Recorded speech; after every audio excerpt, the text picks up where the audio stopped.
আসসালামু আলাইকুম ওয়া রাহমাতুল্লাহি ওয়া বারাকাতুহু। কেমন আছেন সকলে? আশা করি আল্লাহর রহমতে সকলেই ভালো আছেন। আপনাদের দোয়ায় আমিও ভালো আছি। পড়ন্ত বিকেলবেলায় আমার পেঁয়াজের ক্ষেতে চলে আসলাম। ছোট্ট একটা ভিডিও তৈরি করে ফেললাম যে আমার বর্তমান পেঁয়াজের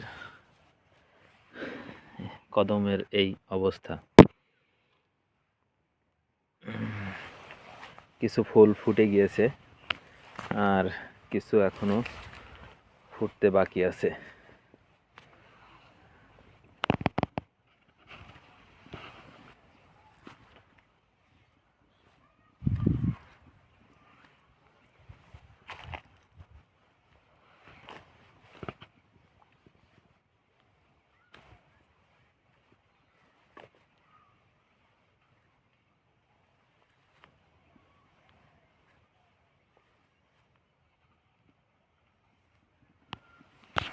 তো এই হলো আমার পেঁয়াজের ক্ষেতের বর্তমান অবস্থা।